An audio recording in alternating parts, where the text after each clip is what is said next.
Well, good morning, everybody. I hope that this looks okay and that you can hear me okay. I'm trying a new app that would allow me to tap into my streaming software, but also allow me the opportunity to do a few things in the field while keeping you guys connected. So, hopefully it's okay. I can't see anybody's comments or even check my own feed to make sure that we're going. So I'm just going to go for it as if people are connected and everything's working wonderfully. It's day 10 of our Isaiah 58 fast. This is the Morning Devotional, and we're going to be looking at the Lord as our defense. Now, if you were here last week, you would know that I gave everybody a tour of Ferguson a day after everything kind of blew up here. Went to other areas of the city. Other cities were blowing up, maybe yours. Just got back from Minneapolis. Good morning. Just got back from Minneapolis late last night. Oh my goodness. Such an incredible breakthrough there is happening right now. Our team on the ground zero, right where the George Floyd Memorial is. We started preaching the gospel and engaging the strategy that we've seen is effective in these types of climates to help bring healing and peace and joy and strength and hope. And they did it again yesterday while I was traveling back here. So, get my morning workout in, not really my workout, as we begin this thing. But I'll show you, we're headed down towards, back to Main Street, Ferguson, and the downtown, kind of the historic district of Ferguson. And I'll show you a couple of things. This might be really windy, guys, sorry. But I'll show you a couple of things that are happening. Got a flooring company here putting a new floor in our coffee house that we purchased, which was the hub of the Ferguson community. But it shut down after great trouble and crisis. And you know, these guys probably are looking for a key, because one of my staff members has a key here. So pardon me while I do a little business. Hey guys, do you have the key? I do not. You don't? No, okay. That guy came by Friday. And he didn't give it back? No. He Okay. came back here at 2:30 to give it back, and he wasn't here. Okay. I will call him right now. He's good. Okay. Wow. Okay. Looks like I'm going to be making a trip back to my house. Get one of my guys who has the key to the coffee house back out here. We're going to do this, guys. Thanks for joining me for this morning devotional. And the Lord, our defense. He is our defense. The righteous run into him and they are safe. He's a strong tower and a very present help in the time of need. We're going to do this devotional today. I wanted to show you guys some really cool things that are happening here in Ferguson, where artists are showing up, decorating the streets and creating hopeful messages on all the areas that have been devastated through the unrest. And these messages of hope that are being painted, they happened once before during the first round of unrest that happened here. A bunch of artists descended on the city of Ferguson and did something called Paint for Peace. Whew. My cardio. You guys are going to see how out of shape I am. they did something called Paint for Peace. And with Paint for Peace, they painted messages of hope and beautiful pieces of art on every building that had experienced some level of distress. And what happened is that these messages become, they really are powerful, even as, people keep coming back to Ferguson to protest, not to do violence, but to make their voices heard. This city is like an altar for the movement for Black Lives, because this city is where what we see happening everywhere is this kind of like where it started in the modern era. So, a lot of young people want to come here just to say, hey, dude, I protested in Ferguson. I was there, I've been to the shrine, But we found that truth and love and the Word of God, even painted, like even in creativity, is a powerful defense and a powerful weapon for disarming unrighteous anger. I want to make a distinction between righteous anger and unrighteous. Unrighteous anger leads to the fruits of destruction. Righteous anger leads to the repairing and the restoration of things. So, you guys, had to come back here. I didn't plan on that. But I'm just going to take care of business for one moment for everyone watching. Just bear with me. This is live. And so it's so real. Honey, the flooring guys can't get into the coffee house because the keys were given to one of our staff members who did not return it. He was supposed to make copies and bring it back to them. Could you contact them right away? They're out there waiting. Thank you. All right, guys, got that handled, and hopefully I didn't reveal my house too much so that people who hate us won't find us and try to do stuff. But you know what? I guess that's the point of this whole thing this morning.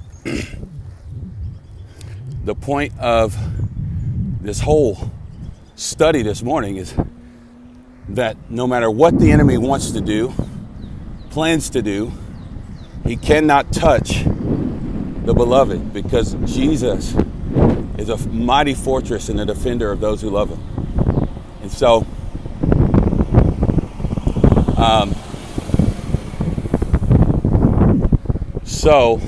the Lord is our defense. Now, I'm going to get to a stationary place. If you're still hanging out with us this morning, thank you so much. I know your time is valuable. It's Monday. You got to go to work. You're ready to get this word, get encouraged. You didn't sign up for all this. So, sorry about that. But we got to stay flexible so we don't break. I thought you guys would enjoy a kind of rolling devotional today, something a little different like what we did last week. For those of you who did not see last week's tour of Ferguson, I'm not going to do the whole thing, but I'll show you a little bit here. The things you don't see, you don't expect to see nice stuff here. Most people don't dream or imagine quaint little small town type stuff when they think of Ferguson. There are two Ferguson. What's up, bro? Okay. He's not in a good position this morning. It's a predominantly African American community. Last week, history was made when a woman named Ella Jones became the first African American mayor of Ferguson and the first female mayor. So she broke 2 records. And that was amazing. Oh, excuse me. I just scared the mess out of her. So you'll see these businesses that are boarded up, that got hit. But people came and began to paint. This is the Nehemiah program, who we're partnered with. I'll tell you all about them at some point.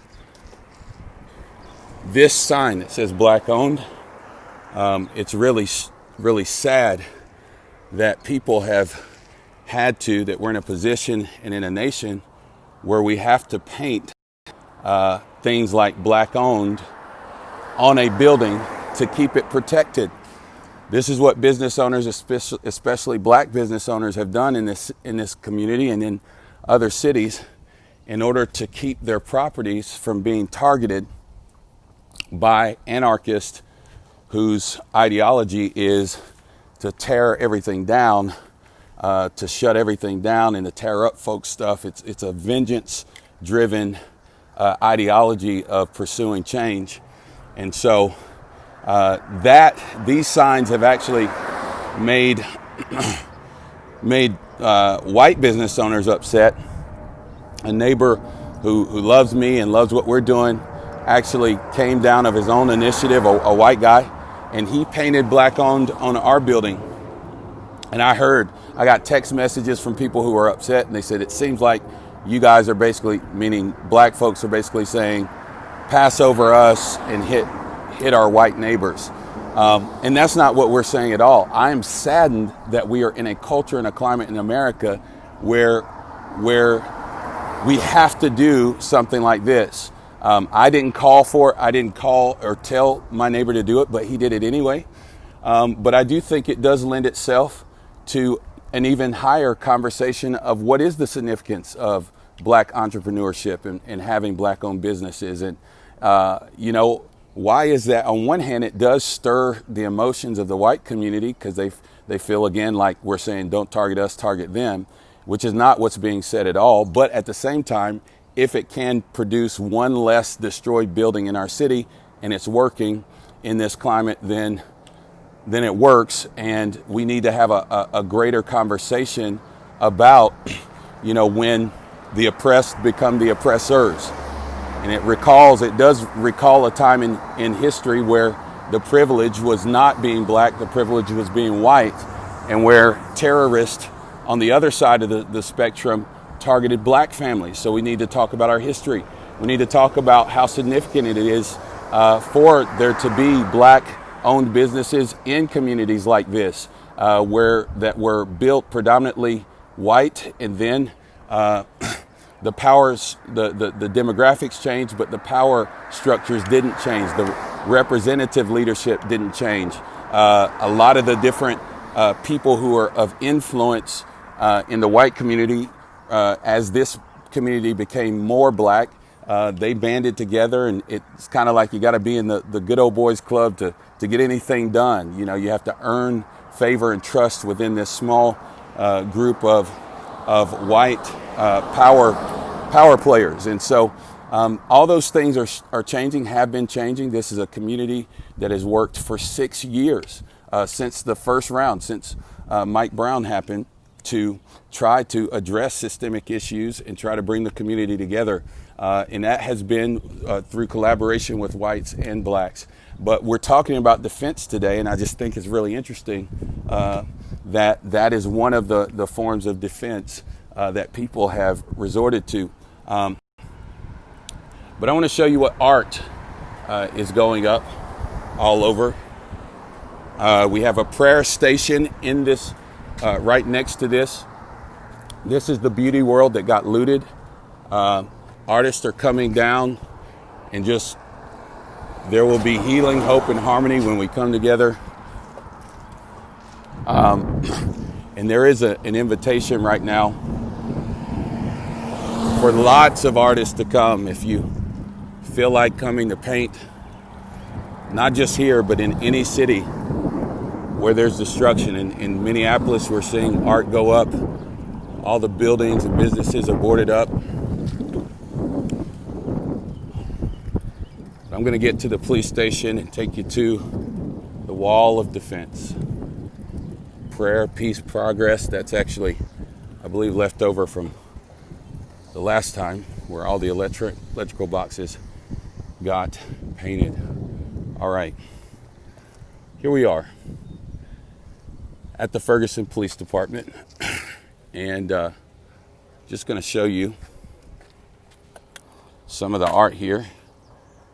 Thank you guys for bearing with me if you're watching. Hope shines through.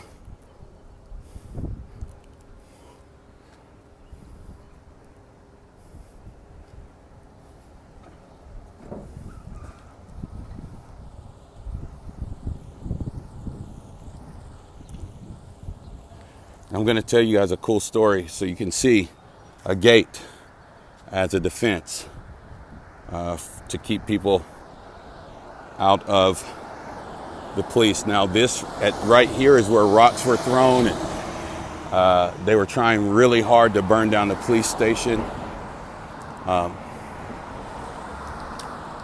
Somebody put civil righteousness there. We can hear you, which has been our phrase. We can hear you. We the people. All power to all the people. Enough. Repent. Where does my help come from? Lord, make me an instrument of your peace. So it's just been random artists who have come out here, but right up here where this police station was hit, we are working with someone to create some art. I don't know if it's here. No, it's not here. But we're going to be, we talked to an artist who is creating a piece that's going to go up there, and it's going to be in the spirit of what we've been